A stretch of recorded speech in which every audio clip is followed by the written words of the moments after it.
Sophie claqua la porte de l'appartement familial avec une violence qui fit trembler les murs du vieil immeuble haussmannien de Paris. Sa mère, Élise, venait de lui lancer au visage des mots qu'elle n'oublierait jamais: « Tu n'es plus ma fille si tu choisis cette vie contre nature. » Mais ce qui la frappa comme un coup de poignard fut l'appel téléphonique qui suivit.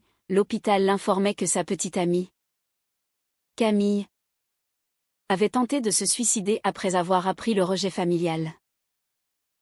Sophie courut dans les rues pluvieuses du Marais, le cœur battant, ignorant les regards des passants.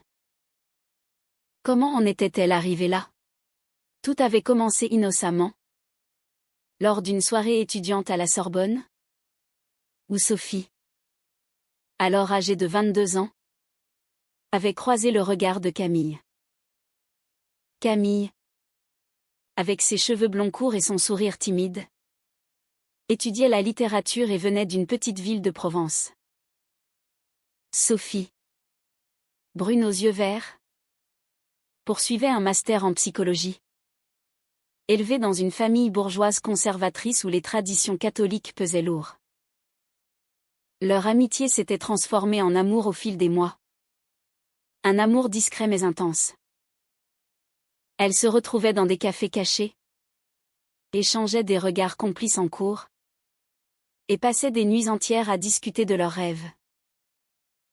Mais Sophie savait que sa mère, Élise, veuve depuis 10 ans et pilier de la communauté paroissiale, ne tolérerait pas cela. Élise avait toujours prôné les valeurs familiales traditionnelles: mariage, enfant, stabilité. Pour elle, l'homosexualité était un péché, une déviance influencée par la société moderne décadente. Ce soir-là, Sophie avait décidé de tout avouer. Assise à la table de la cuisine, elle avait pris la main de sa mère. « Maman, je suis amoureuse de Camille. » « C'est sérieux? »« C'est réel. » Élise avait blêmi, ses mains tremblantes renversant sa tasse de thé.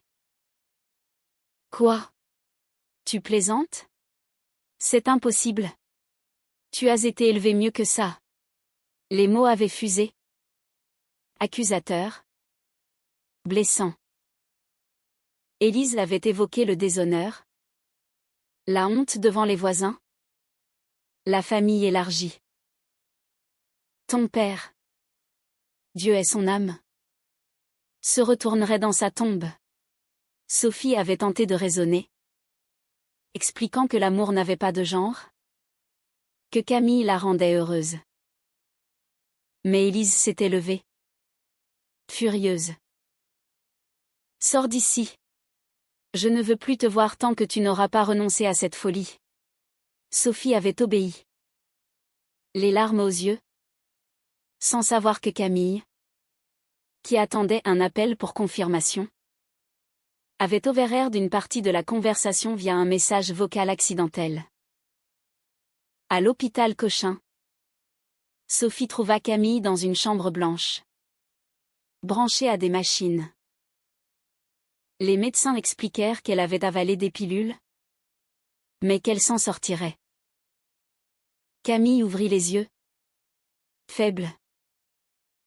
« Je pensais que si ta mère te rejetait, tu me quitterais pour éviter la souffrance. » Sophie serra sa main, le cœur brisé. Comment une déclaration d'amour avait-elle pu mener à cela? Les jours suivants furent un tourbillon. Sophie resta au chevet de Camille, ignorant les appels de sa mère. Élise, de son côté, ruminait seule dans l'appartement. À 55 ans, elle avait consacré sa vie à élever Sophie après la mort de son mari d'un cancer. Elle travaillait comme infirmière, aidant les autres. Mais face à sa propre fille, elle se sentait perdue. Était-ce vraiment un péché? Les sermons du prêtre le disaient. Mais son cœur de mère saignait. Un soir, Élise se rendit à l'église Notre-Dame, priant pour guidance. Le père Laurent l'écouta. L'amour de Dieu est inconditionnel? Élise. Peut-être devriez-vous parler à Sophie. Mais Élise secoua la tête. C'est contre nos valeurs. Que diront les gens? Le prêtre soupira. Les gens passent. La famille reste. Pendant ce temps, Sophie et Camille discutaient de l'avenir. Camille, issue d'une famille plus libérale mais distante, proposa de partir ensemble pour Lyon, où elle avait des contacts. On peut recommencer? Loin de tout ça. Sophie hésita. Fuir signifierait abandonner sa mère, qui l'avait soutenue seule pendant des années. Mais rester impliquait une bataille constante contre les préjugés. La tension monta quand Élise apprit pour la tentative de suicide via une amie commune. Elle se précipita à l'hôpital, mais Sophie la bloqua à l'entrée. « Tu as causé ça, maman. » Pars. Élise pleura. « Je ne voulais pas. Je t'aime. Mais je ne peux pas accepter ça. » Ce fut le premier affrontement direct, laissant Élise face à son reflet dans la vitre, une femme rigide, prisonnière de ses convictions. Sophie rentra chez elle cette nuit-là, trouvant l'appartement vide. Élise avait laissé une note: « Réfléchis à tes choix. » Je ne peux pas vivre avec ça. Sophie s'effondra, réalisant que le rejet allait dans les deux sens. Elle appela sa tante Marie, sœur d'Élise, libérale et vivant à Marseille. « Tante, aide-moi. Maman me rejette. » Marie promit de venir. L'arrivée de Marie changea la dynamique. À 50 ans, divorcée et athée, elle confronta Élise. « Tu vas perdre ta fille pour des idées dépassées? L'amour est l'amour. » Élise riposta: « C'est facile pour toi. Sans enfant. Je protège notre famille. » La dispute éclata. Révélant des rancœurs anciennes, Marie accusait Élise d'être trop pieuse. Élise reprochait à Marie son mode de vie libre. Sophie, entre-temps, soutenait Camille en convalescence. Elles décidèrent de officialiser leur relation, postant une photo sur les réseaux sociaux. Les réactions fusèrent: amis solidaires, mais aussi messages haineux.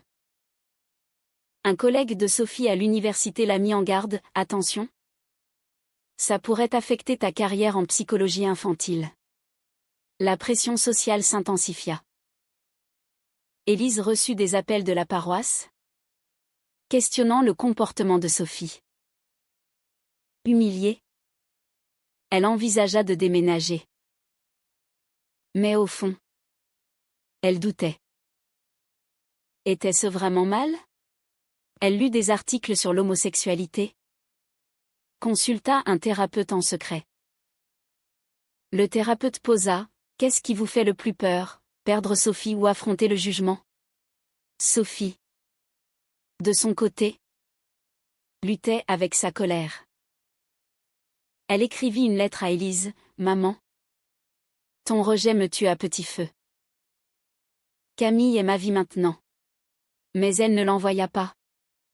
Déchirée entre amour filial et amour romantique. Le climax du premier acte approcha quand Camille sortit de l'hôpital. Elles organisèrent un dîner avec des amis pour célébrer. Mais Élise apparut à la porte, les yeux rougis. « Je veux parler. » Sophie la laissa entrer. Tendue. Élise s'assit, mal à l'aise. « Je ne comprends pas. Mais je ne veux pas te perdre. » C'était un pas, mais insuffisant.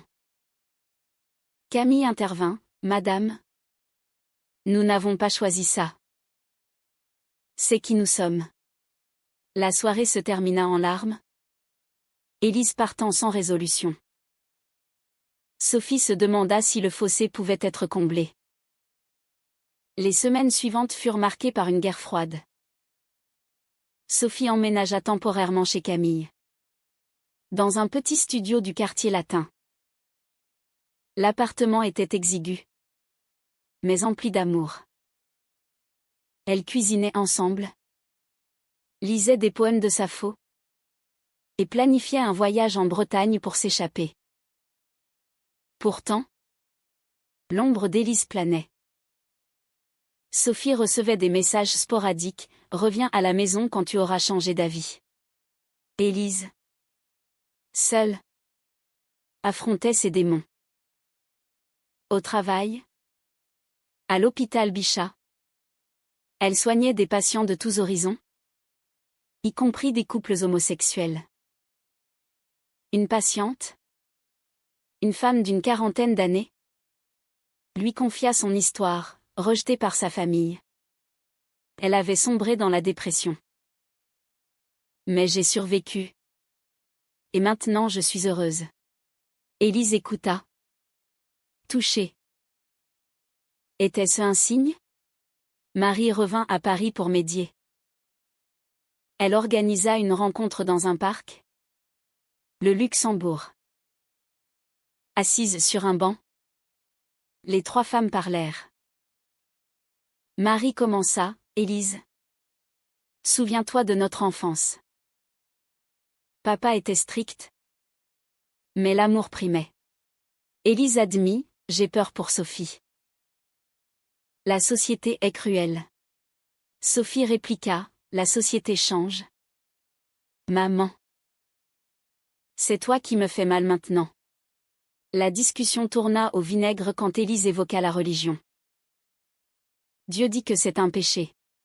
Sophie explosa, ton Dieu ou le mien? L'amour n'est pas un péché. Marie intervint, calmant les esprits. Mais le dommage était fait, Sophie partit en larmes. Camille l'attendant à la sortie. Camille, plus résiliente, encouragea Sophie à persévérer. Donne-lui du temps. Mon coming out a pris des mois à mes parents. Mais Sophie doutait. Elle consulta une thérapeute spécialisée en thérapie familiale LGBT. La séance révéla ses propres conflits, culpabilité d'abandonner sa mère, peur de l'avenir sans soutien familial. Pendant ce temps, Élise fit une découverte choquante. En fouillant les affaires de Sophie restée à la maison, elle trouva un journal intime. Les pages décrivaient l'amour pur pour Camille, mais aussi la souffrance causée par le secret. Je me sens vivante avec elle, mais morte sans maman. Élise pleura, réalisant l'étendue de la douleur. Motivée, Élise contacta une association LGBT à Paris, Flag France. Elle assista à une réunion anonyme, écoutant des parents partager leurs histoires. Un père raconta, j'ai rejeté mon fils. Et je l'ai regretté quand il a coupé les ponts. Élise se reconnut. Et pour la première fois, elle pleura publiquement. De retour, elle appela Sophie. Viens dîner. Seule. Sophie accepta. Curieuse. À table, Élise s'ouvrit, j'ai peur de te perdre pour toujours. Sophie répondit, moi aussi. Mais je ne peux pas renoncer à Camille. Élise hocha la tête. Je vais essayer de comprendre. Mais le progrès fut éphémère. Un scandale éclata quand une cousine, informée par inadvertance, posta un message homophobe sur Facebook, taguant la famille. Honte à Sophie pour salir notre nom. Les réactions divisèrent la famille, certains soutinrent Élise, d'autres Sophie. Élise, sous pression, recula. Elle annula une rencontre prévue avec Camille. Sophie, blessée, confronta sa mère. Tu joues à quoi? Accepte ou laisse-moi partir. Élise cria, c'est dur pour moi. J'ai tout sacrifié pour toi. La dispute culmina en une révélation. Élise avoua avoir eu une amitié ambiguë avec une femme à l'université. Réprimée par peur.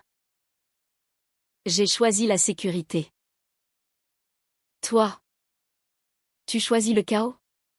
Cette confession changea tout. Sophie vit sa mère sous un nouveau jour, une femme piégée par ses propres peurs.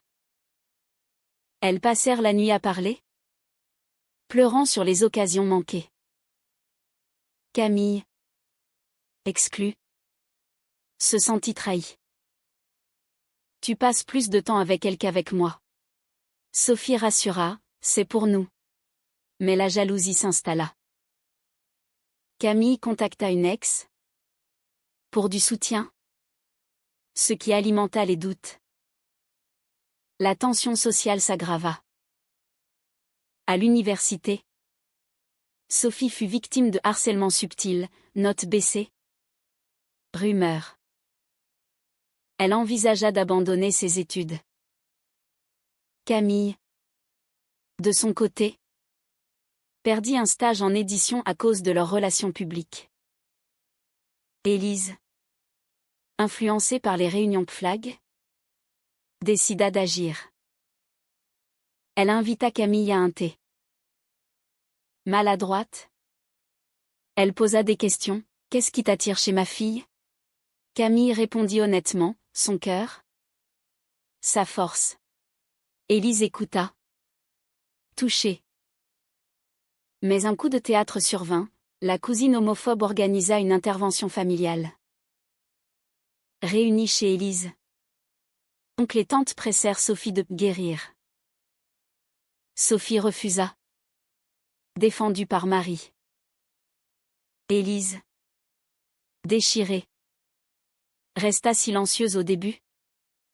Puis explosa, assez. C'est ma fille. Et je l'aime telle qu'elle est. Ce fut un tournant. Élise choisit Sophie. Au prix de l'aliénation familiale. Les oncles partirent furieux, promettant de couper les liens. Sophie et Camille célébrèrent. Mais Élise paya cher, isolation, dépression naissante. Elle questionna ses choix, fierté religieuse contre survie émotionnelle. Les mois passèrent, et la relation entre Sophie et Élise s'améliora lentement. Elles se voyaient hebdomadairement, évitant les sujets sensibles.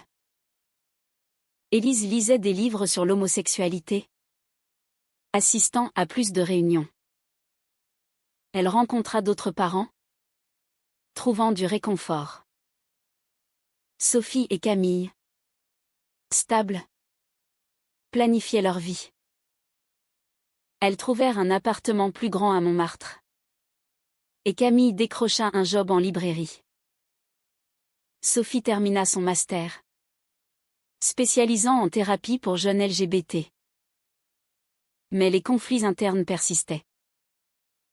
Élise luttait avec sa foi. Au confessionnal, elle avoua au père Laurent, « J'accepte ma fille. Mais je me sens coupable devant Dieu. » Le prêtre répondit, « Dieu est amour. » Peut-être est-ce une leçon. Un jour, Élise invita le couple à un déjeuner dominical. L'atmosphère fut tendue, mais polie. Camille offrit des fleurs. Élise cuisina un rôti. Elles parlèrent de banalité. Puis Élise posa, « Êtes-vous heureuse ?» Sophie répondit, « Oui. » Maman. Élise sourit faiblement. Pourtant, la société frappait encore. Sophie fut invitée à une conférence sur la santé mentale LGBT. Mais Élise hésita à y assister. « Je ne suis pas prête pour ça. » Sophie insista, « C'est important pour moi. » Élise céda. Assise au fond, écoutant des témoignages. Un orateur parla de suicide dû au rejet familial. Élise pâlit, se rappelant Camille. Après, elle confia à Sophie, « J'aurais pu te perdre pour de bon. » Sophie embrassa sa mère. « Mais tu ne l'as pas fait. » Camille, cependant, nourrissait des ressentiments. « Ta mère m'a presque tué indirectement. » Sophie défendit, « Elle change. » Une dispute éclata, Camille accusa Sophie de prioriser Élise. « Choisis, elle ou moi. » Sophie refusa, « Je vous aime toutes les deux. » La crise culmina quand Camille, stressée, flirta avec une collègue lors d'une soirée. Sophie l'apprit via un ami. Confrontation, pourquoi? Camille pleura, « Je me sens seule dans cette bataille. » Elles se réconcilièrent, mais la confiance ébranlée. Élise, apprenant l'incident, conseilla Sophie, « L'amour demande du pardon, mais aussi des limites. » Pour la première fois, elle offrit un conseil neutre sur leur relation. La pression familiale ressurgit. La grand-mère, âgée de 80 ans, apprit la vérité et désavoua Élise. « Tu trahis nos valeurs. » Élise, blessée, défendit, « Je protège ma fille. » La grand-mère coupa les contacts, laissant Élise isolée. Élise sombra dans la mélancolie. Questionnant, fierté ou survie? Elle consulta un psy, explorant son passé réprimé. Peut-être étais-je comme Sophie. Mais j'ai choisi la norme.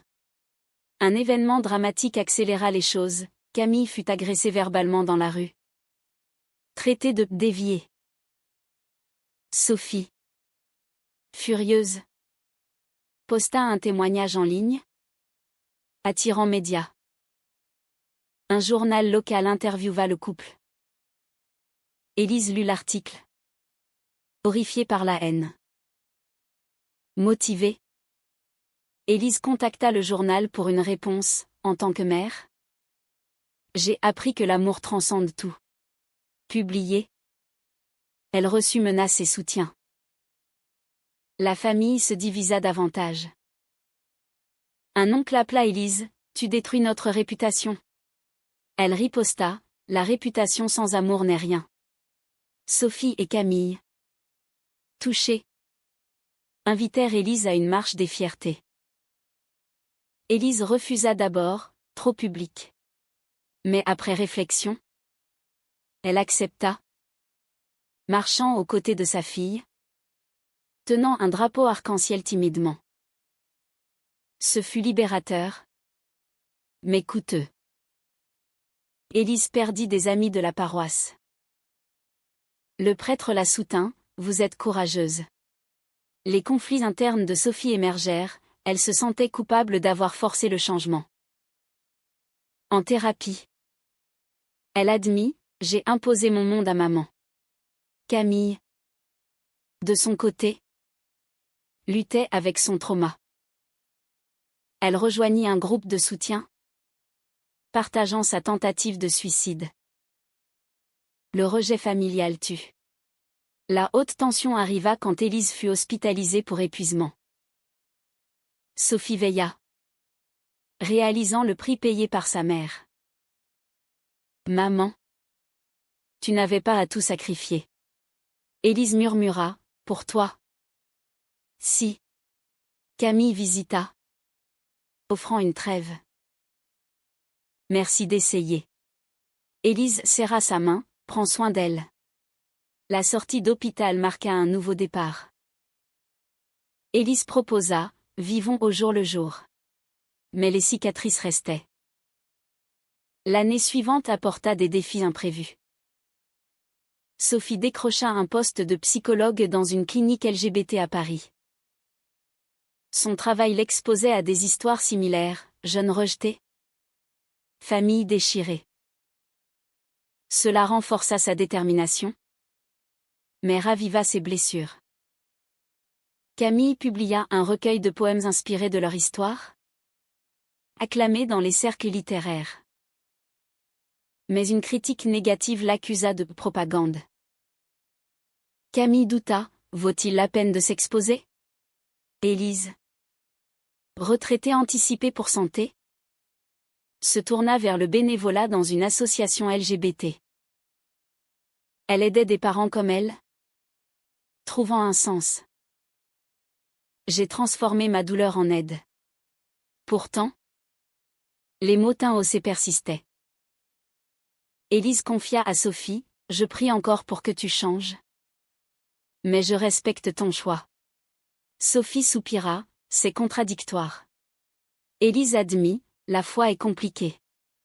Un betrayal inattendu survint. Marie, la tante supportive, révéla avoir informé la cousine homophobe initialement. Par accident. Je parlais, et ça a échappé. Sophie se sentit trahie, tu as allumé le feu. Marie s'excusa. Mais les liens se tendirent.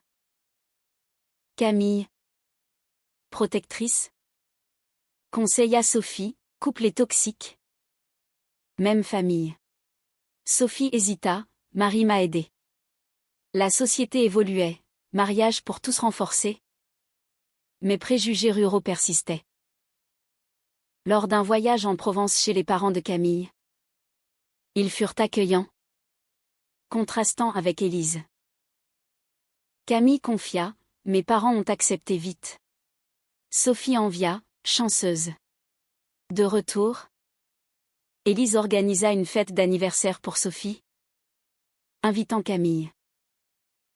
Ce fut harmonieux. Jusqu'à ce qu'un voisin conservateur lance une remarque, votre fille et son ami, point. Élise défendit, sa compagne. Et fière de l'être. Mais intérieurement, Élise luttait.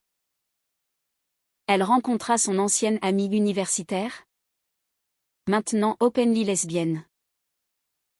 Tu as choisi la sécurité. J'ai choisi la liberté. Élise réfléchit, avait-elle regretté? Sophie, sentant le malaise, confronta, maman.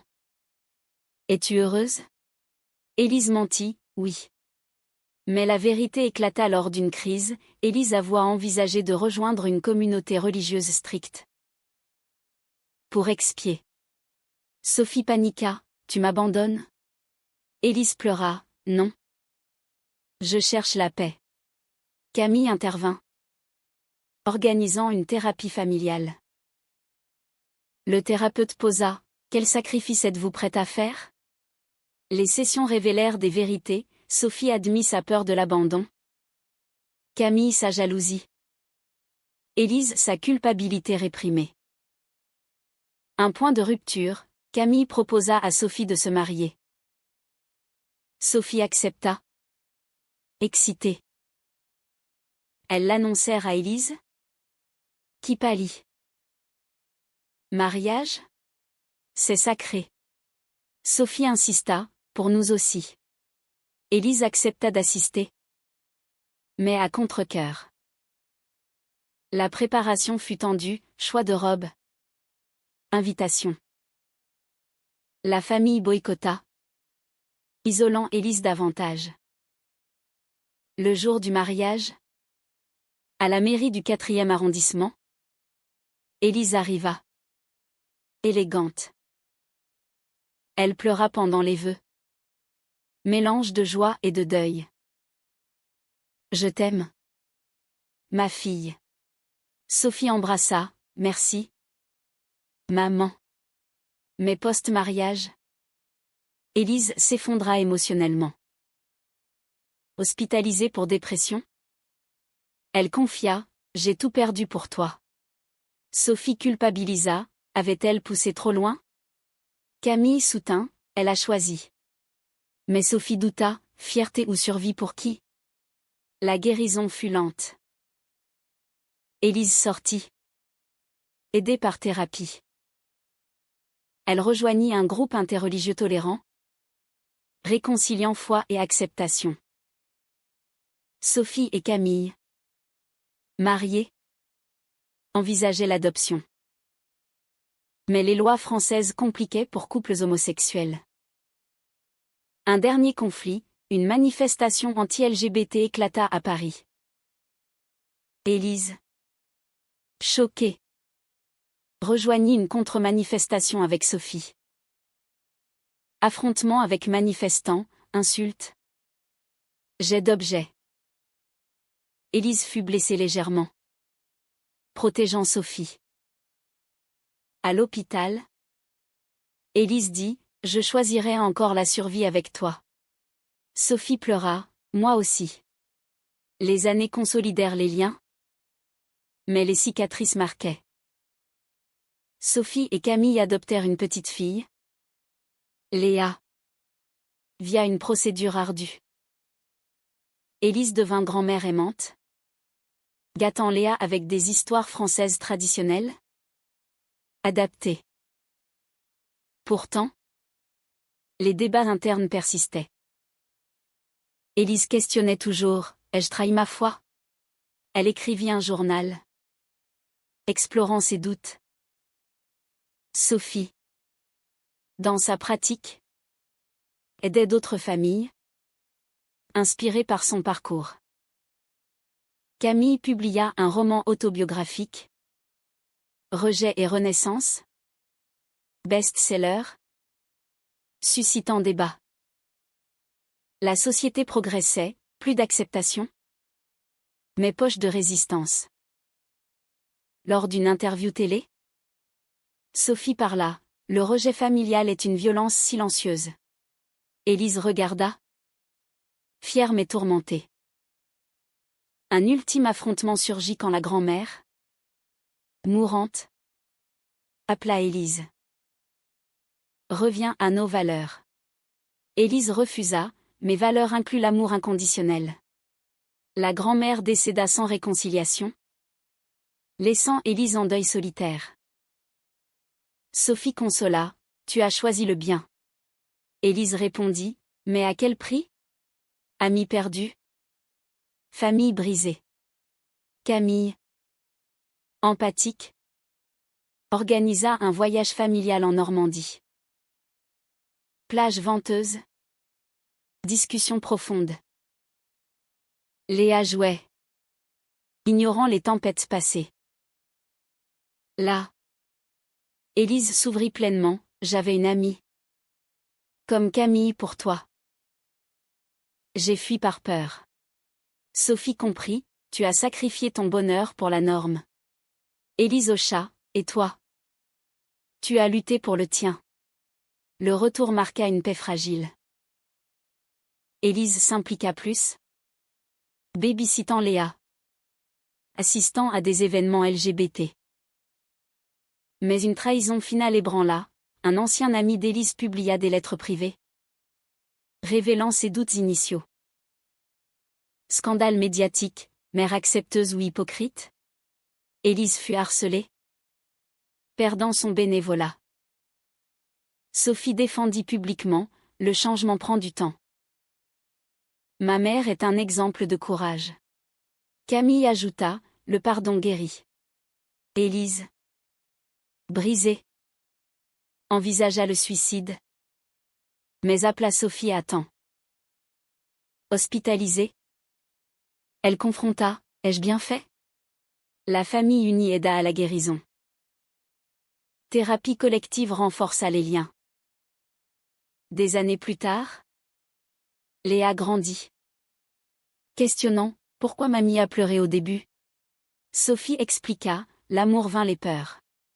Élise, âgée, écrivit une lettre à Léa, choisis toujours l'amour. Quel qu'en soit le coût. La histoire culmina en une réflexion, les choix de chacun rejet. Acceptation.